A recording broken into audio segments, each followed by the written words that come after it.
Epaileak lau ditu ortzoguna da, asteragoaz egunako zizkuna biztetik.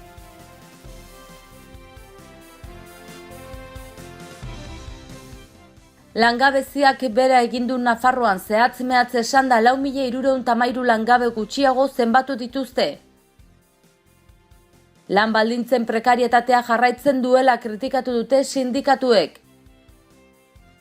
Nafarroan torturari buruzko ikerketa egingo den galdetu dio EH Bildu gobernuari.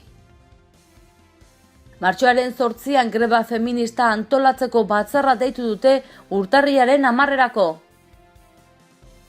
Nafarroako ospitale guneak edoskite naturalerako gune berri bat prestatu du.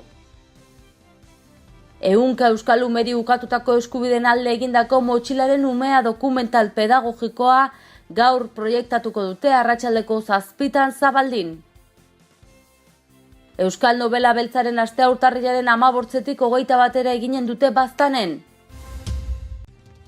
3 erregen kabalgatak bere ibilbidearen hasiera aldatuko du Iruñan. Ostegun honetako albisteekin hasteko langabeziak bera egitu Nafarroan zehatz-mehatz esanda 4.313 langabe gutxiago zenbatu dituzte. Azken 12 urteetan izandako jaitserarik handiena izan da 2017an 10,17 jaitsi da.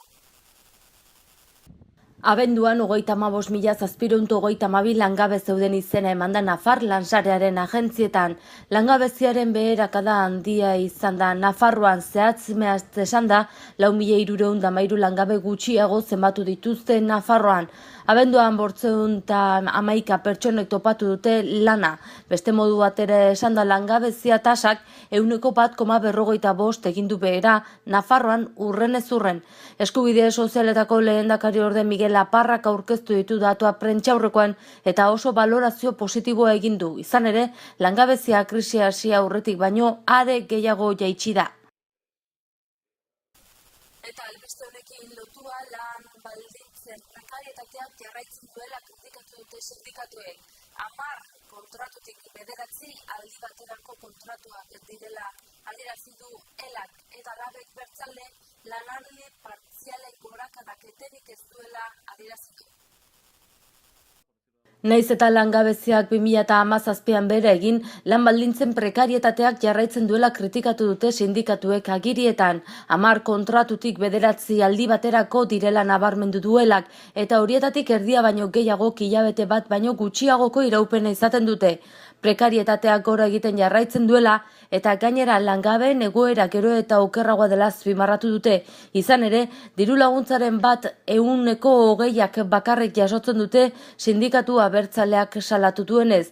Lanaldi partzialaren gorakadak etenik ez eta kontratuen iraupena oso laburra izaten jarraitzen duela adierazi du LABek. Sindikatuaren hitzetan enplegu berririk ia ez da sortzen. Aurrera egingo dugu albisteekin, Nafarroan torturari buruzko ikerketa egingo den galdegin dio EH Bilduko gobernuari. Euskal Autonomia Erkidegoan egin den bezala, Nafarroan ere egiteko asmoa dagoen jakin nahi du EH Bildu. Hurrengo osoko bilkuran erantzuteko galdera aurkeztu du Bakartxo Ruiz parlamentariak Nafarroako gobernuari. Ruizek gogoratzen duenez iragan abenduan Euskal Autonomia Erkidegoan 1960-2014 bitartean izandako tortura eta tratu txarren inguruan Pako Etxeberria gidatutako taldeak egin duen ikerketa proiektuaren txostena eman zen argitara. Bertan 4.113 tortura kasu eman dituzte frogatutzat. Bakartxo Ruizek nabarmendu duenez aztertutako espediente guztien artean 282 nafar herritarren ingurukoak dira, baina hauek proiektutik kanpo geratu dira lana Euskal Autonomia Erkidegoko kasuetara mugatu delako. Honekin batera irailaren 12an onarturiko foru agindu baten bidez diru laguntza deialdia egin du Euskal Herriko Unibertsitateko talde berberak Euskal Autonomia Erkidegoan egin duen ikerketan Nafarroan egin dezan. Gauzak horrela honako galderak egin dizkio EH Bilduko parlamentariak. Zein da Nafar gobernuak Euskal Autonomia Erkidegoak torturaren inguruko txostenaren edukiaren eta ondorioen inguruan egiten duen balorazioa, zeintzuk dira arlo honetan Nafarroan emango diren urratsak, zer espero du gobernuak abian jarriko duen proiektutik, 2016ko maiatzean Nafarroko Parlamentuak torturaren kontrako ebazpena onartu zuen, geroa bai EH Bildu Podemos aldugu eta Izquierda Ezkerraren botokin. UPN, PSN eta PPek aurka egin zuten. Ebazpen horretan gobernu espainolari tortura babesten duen ezohiko legediarekin amaitzeko eskatzen zen.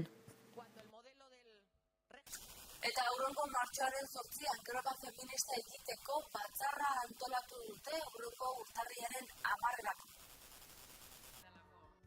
Mugimendu feministak martxoaren 8an greba feminista egitea erabaki du eta egun hori antolatzeko eta nondik norakoak azaltzeko prozesu bat jarri duten martxan.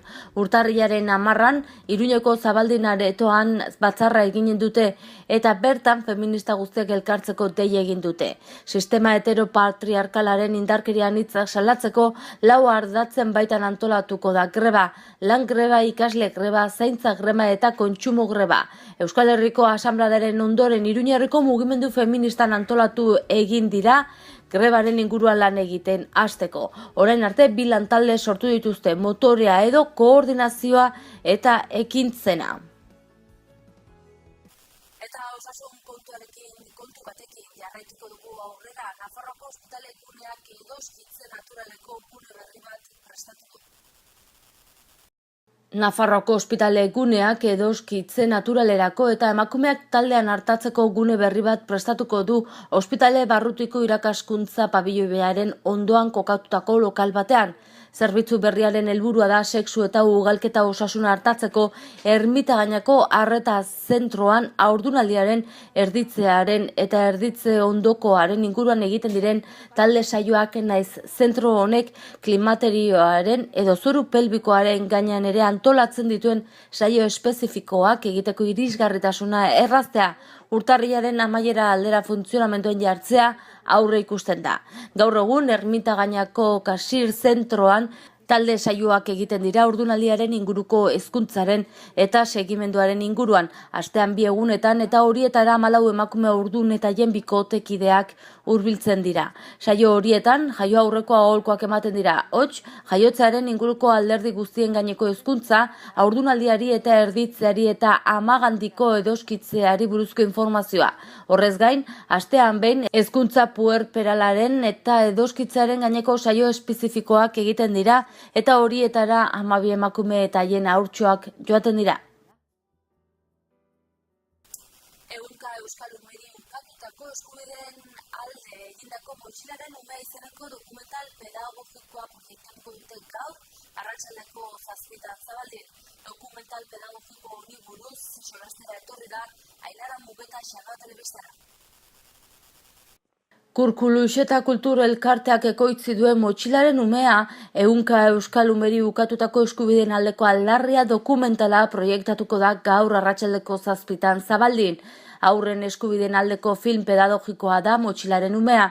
Fikziozko historia da, baina benetako gertakarietan oinarrituta dago eta ume eta espetxearen arteko errealitatea jorratzen du. Hala, ehunka umeri ukatzen zaizkien eskubideak eta haiek babestu beharra ditu ardatz. 2 zati ditu filmak. Lehenean, Maiderren historia kontatzen da. Ama espetxean espetxetik 700 kilometrora daukan adin txikiko neska batena hain zuzen ere.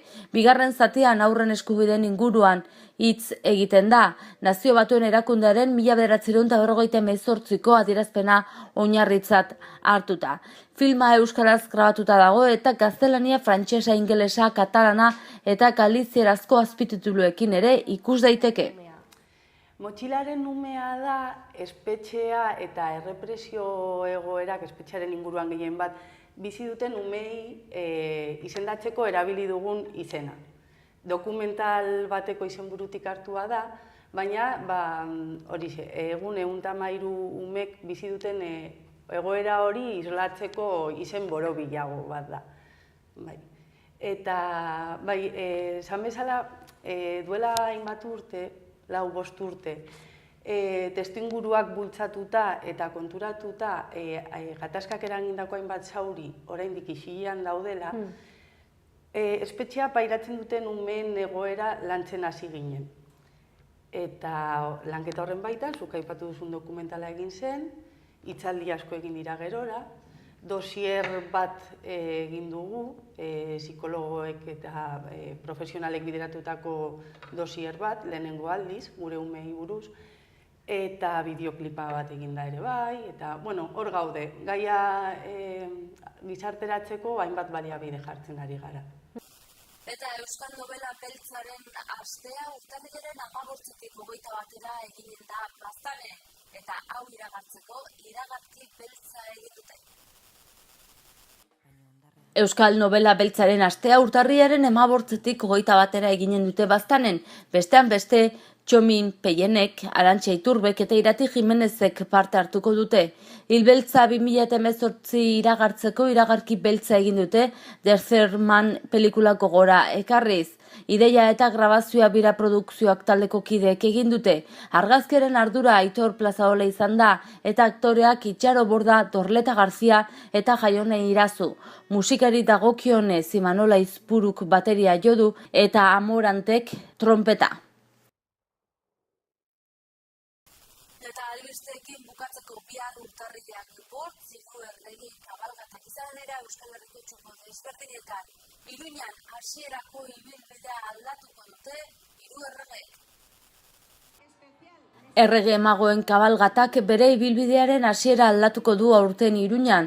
Aldaketekin segurtasuna areagotu eta garraio publikoan hurbiltzeko aukera gehiago eman nahi ditu udalak. Iruñeko udalak iragarri duenez, Meltxor, Gaspar eta Baltasar ez dira Jango Hasi Miranda kaletik, Bake plazatik eta Olibeto kondearen etorbidetik pasako.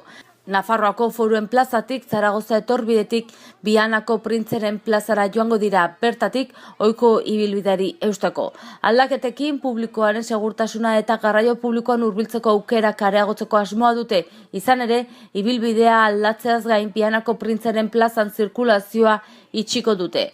Honen bestez, Abejeras kalea, Nafarroako Foruen plaza, Zaragoza etorbidea, Bianako Printzeren plaza, Antxo Nagusiaren kalea eta Binkulo kalea, Sarasate pasealekua, Gazteluko plaza, Carlos Hirugarrena Noblearen etorbidea, Nafarroako Gorteen kalea, Amaia kalea, Rieta kalea eta Eskolapioz izango da hiru erregeen ibilbidea. Esan bezala, aldaketak egiteko bi arrazoi eman ditu udalak. Alde batetik, kabalgatara hurbiltzen diren pertsonen segurtasuna areagotzea.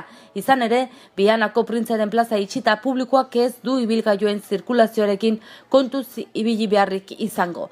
Bestalde, garraio publikoan desfilera hurbiltzeko aukerak areagotzen dira. Horrela, hiriaren ipar mendebaldetik Merindadeen plazara eta hego mendebaldetik Bake plazara heltzeko aukera izango dute herritarrek. Aurreko ibilbidearekin Bake plazako zati bat Jango Hasi Miranda eta Olibeto kondoaren etorbide isten zituzten eta garraio publikoaren geltokiak urruntzen ziren. Badirudi gaur ez dula euririk egingo gure akuazen orain eguraldiaren iragarpena zen egin.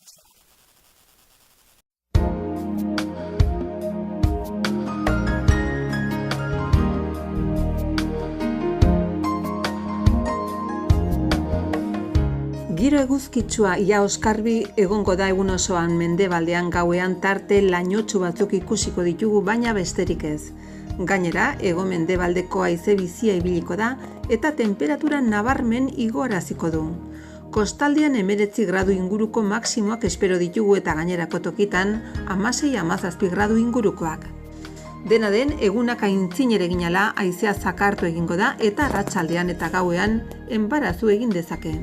Ostiral goizean euritara joko du, goizaldean hego mendebaldeko haizea ibiliko da eta eguneko temperatura maksimoak orduan neurtuko dira. Goizak aurrera egin ahala ordea, haizeak ipar mendebaldera egingo du, temperatura jaisten hasiko da, zerua estali eta euri hasiko du. Egunaren bigarren partean euria erruz botako du bazter guztietan. Elur maila ere jaitsi egingo da eta gauean 1000 metro inguruan egongo da.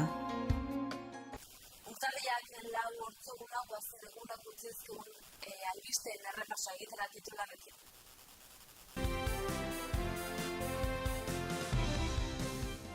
Langabeziak bera egindu Nafarroan zehatz-mehatz esanda 4.313 langabe gutxiago zenbatu dituzte. Lan baldintzen prekarietatea jarraitzen duela kritikatu dute sindikatuek. Nafarroan torturari buruzko ikerketa egingo den galdetu dio EH Bildu gobernuari. Martxoaren 8an greba feminista antolatzeko batzarra deitu dute urtarrilaren 10erako. Nafarroako ospitale guneak edoskite naturalerako gune berri bat prestatu du. 100 euskalumeri ukatutako eskubideen alde egindako Motxilaren umea dokumental pedagogikoa gaur proiektatuko dute arratsaldeko 7 Zabaldin. Euskal Nobela Beltzaren astea urtarrilaren 18tik 21 eginen dute Baztanen. 3 erregen kabalgatak bere ibilbidearen hasiera aldatuko du Iruñan. Eta bertzerik ez gaurkoz, mila esker zure arretagatik eta arratsaldeko.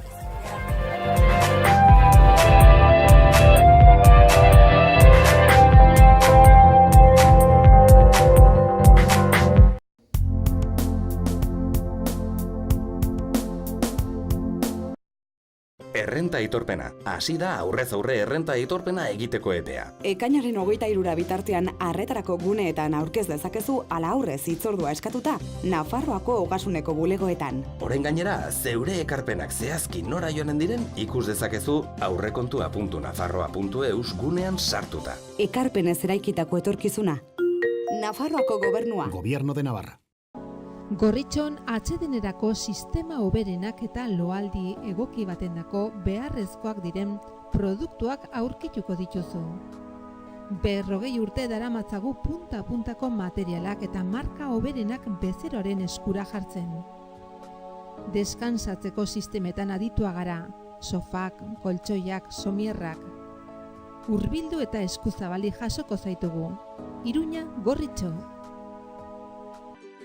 Erratzun kanpin Baztan oporretan deskansatzeko eta ongi pasatzeko 4 izarretako kanpina.